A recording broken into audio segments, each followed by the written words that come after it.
Salam sejahtera dan salam perpaduan rakyat Malaysia. Berita hiburan artis, perkembangan terkini politik, ekonomi dan sosial negara yang sahih dan terkini hanya di Heavenly Channel. Sila tekan butang subscribe, like dan share serta aktifkan loceng notifikasi supaya anda tidak ketinggalan mengikuti berita-berita terkini. Berita terkini. Perjuangan baharu bermula, kata Bung selepas jumpa Zahid Tohmat. Pengerusi Barisan Nasional Sabah, Datuk Seri Bung Mokhtar Radin yang mengumumkan penarikan sokongan gabungan itu serta UMNO terhadap Ketua Menteri Datuk Seri Haji Nur menegaskan perjuangan baharu telah bermula. Tanpa menjelaskan maksud perjuangan baharu itu, Pengerusi Badan Perhubungan UMNO Sabah berkenaan menjelaskan bahawa setiap bermula pasti akan berakhir. Setiap yang bermula pasti akan ada pengakhirannya. Perjuangan baru bermula dan perjalanan masih jauh dan panjang, katanya dalam kenyataan ringkas selepas mengadakan pertemuan dengan Presiden UMNO Datuk Seri Ahmad Zahid Hamidi dan Timbalan Presiden Datuk Seri Muhammad Hassan hari ini. Beliau berkata pertemuan itu bagi menjelaskan kepada Zahid dan Muhammad berhubung pergolakan parti politik Sabah sejak beberapa hari lalu di mana kemuncaknya ialah penarikan sokongan terhadap Gabungan Rakyat Sabah dan HJJ. Semalam Bung Mokhtar dalam sidang media mengumumkan pendirian UMNO dan BN Sabah untuk menarik sokongan terhadap HJJ susulan hilang kepercayaan terhadap kedudukannya sebagai Ketua Menteri selain perjanjian antara BN dan Perikatan Nasional telah dilanggar.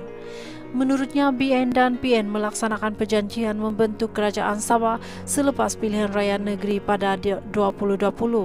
Namun HJJ serta pemimpin Bersatu Sabah yang juga komponen PN keluar parti menyebabkan kerajaan negeri sekarang tiada keabsahan. Sementara itu, Setiausaha Agung GRS Datuk Seri Masidi Manjun berkata HJJ masih sah sebagai Ketua Menteri Sabah dengan memperolehi majoriti sokongan Ahli Dewan Undangan Negeri. Dalam satu kenyataan hari ini, Masidi juga berkata HJJ dan semua bekas adun bersatu meninggalkan parti itu pada Disember 2022 dan kini menjadi ahli GRS dan merupakan parti politik terbesar dalam Dewan Undangan Negeri. Oleh itu, tidak ada merit kepada dakwaan Bung Mokhtar bahawa HJJ tidak mempunyai locus standi untuk menjadi Ketua Menteri Sabah, katanya menurut Borneo Post. Masidi menjawab kenyataan media Bung Mokhtar yang cuba menimbulkan keraguan dan kekeliruan mengenai kesahihan HJJ. Dinyatakan bahawa HJJ tidak layak menjadi Ketua Menteri di bawah perkara 6-7 Perlembagaan Negeri Sabah. Perkara 6-7 yang menyebut bagi maksud perkara -3 perkara ini di mana suatu parti politik telah menang majoriti kerusi-kerusi Dewan Undangan yang dipilih dalam suatu pilihan raya umum, Ketua parti politik tersebut yang adalah ahli Dewan Undangan hendaklah menjadi ahli Dewan Undangan yang mungkin mendapat kepercayaan majoriti ahli Dewan.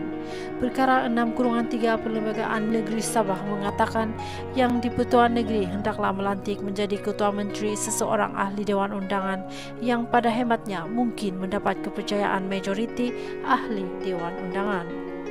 Apabila parti politik memenangi majoriti kerusi dalam Dewan pemimpin parti itu dianggap sebagai menguasai majoriti.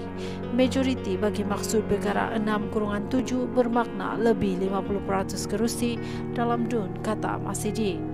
Beliau menambah takrifan majoriti ini telah dijelaskan oleh Mahkamah Tinggi dalam kes Tan Sri Musa Aman lawan Tun Juhar dan Anor, di mana pada muka surat 345 dalam perenggan 28 dan 29, Hakim Mahkamah Tinggi Datuk Eugene Key menyatakan bahawa majoriti tidak bermaksud kerusi terbanyak tetapi lebih daripada 50 kerusi dalam DUN. Datuk Datu Yu Jenki seterusnya berkata perkara 6-7 tidak akan terpakai melainkan sebuah parti politik berjaya memenangi lebih 50% kursi DUN berikutan pilihan raya negeri yang tidak berlaku pada 2018. Pada 2018 tiada satu pun parti memenangi lebih daripada 50% DUN dan oleh itu perkara 6-7 Perlembagaan Sabah tidak terpakai. Mahkamah Rayuan mengekalkan keputusan Datu Yu Jenki dalam Tan Sri Musa Aman lawan Tun Johar dan Anor 2020 3 ML 49 di muka surat 56 peranggan 17 kata masih di dalam kenyataan itu. Beliau menjelaskan bahwa pada 2020 tiada satu parti politik dan memenangi lebih 50% daripada 73% yang dipertandingkan.